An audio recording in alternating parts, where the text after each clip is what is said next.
Hi, I'm Bishop David Evans, and welcome once again to Daddy Talk. Now, ladies, I want to say from the beginning, some of you have been joining this series of messages and not known really what the purpose is for Daddy Talk. My job is to tell you what that man is thinking, why he reacts the way that he does. So for those of you that did not hear me say that before, it's not a one-sided thing where we're picking on any one person. I'm trying to give you the wisdom that I think fathers should give daughters as it relates to how that man reacts to the things that happen to him and around him. So when we're talking about this, it's me, if you will, having man talk with you sitting in the corner listening to what is being said.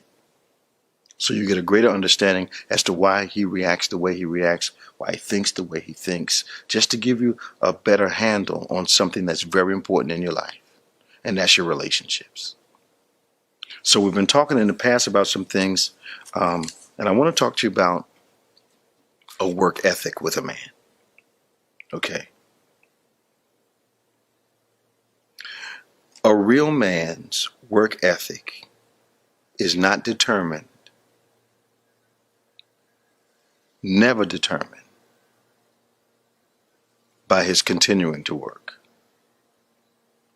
You cannot determine whether he's happy or unhappy simply because he's going to work.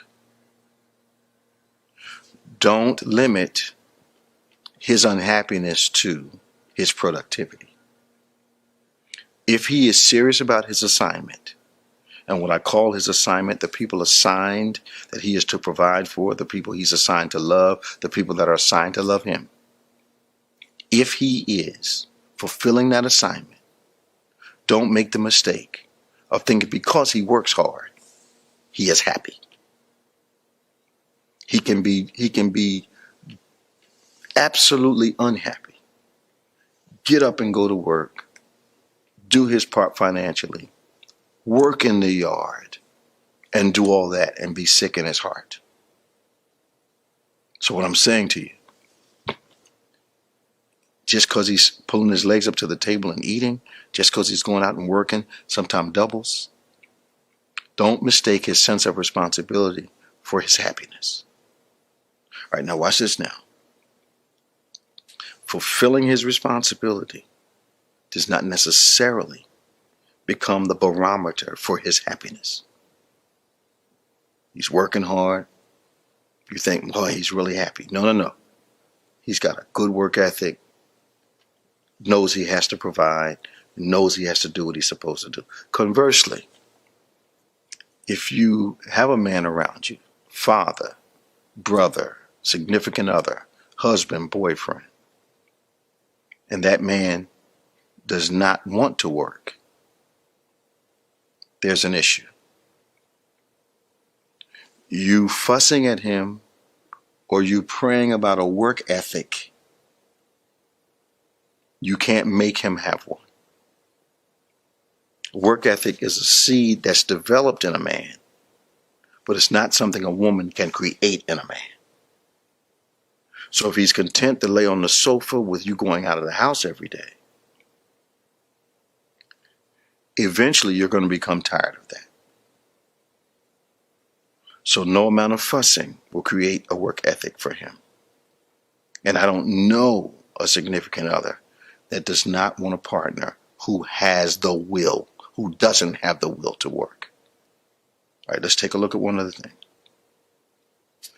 A loss of communication is often the first sign or first step towards an emotional exit for a man. Now, you know, men can be present and absent at the same time. So a key is if he has been communicative, talkative, and all of a sudden he goes silent, something has happened. There's a reason for that. It is the first step to an emotional, listen to what I said, emotional exit for that man. He'll be physically present, but emotionally absent. And oftentimes, It may be traced back to a conversation you all have had that you thought he was over, but he's still carrying the wound of it. The thing about men is this: the things spoken to them, though he may not react to them, are not undeposited in him. There are things said to him that he takes to heart. And oftentimes they're the same things that would wound you deeply. But the problem with human beings is that we normally afflict on people those things that would hurt us dearly, but then hope that it doesn't have the same effect on the other person that it would have on you. So we've got to be careful. If you notice this change, this loss of communication, that he starts talking only about business and bills and babies.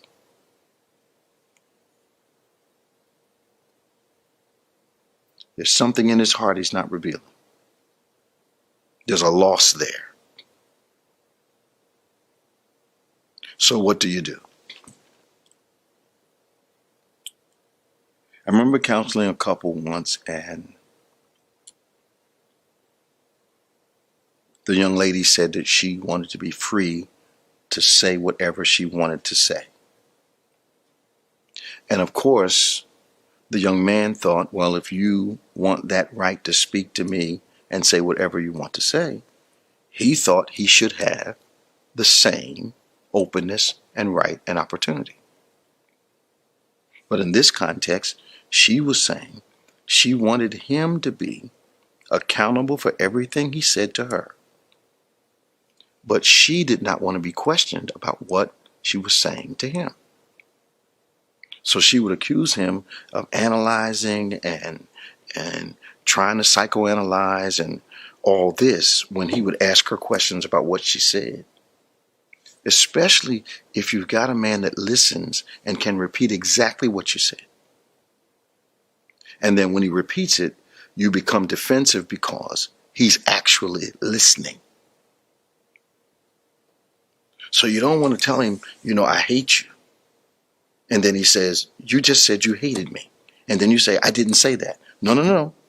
You said it. And then you say, well, I can't say what I want to say to you. Listen to me. Your freedom of speech from your heart does not eliminate his freedom to speak from his. I need you to hear me now. Oftentimes, what wounds a man are what he sees as slights, things that are insulting to him. You could kick him in the shin, he'll get over it in 5 minutes. You slight him in his heart, slight him as a person, he carries that for a while. And then watch what happens. He gets up and goes to work.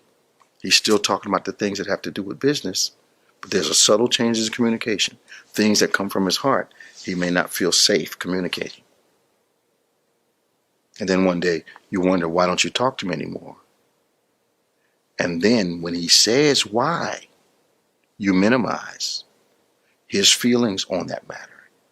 When you're talking to him, you want him to validate everything you're feeling. So what's the dilemma?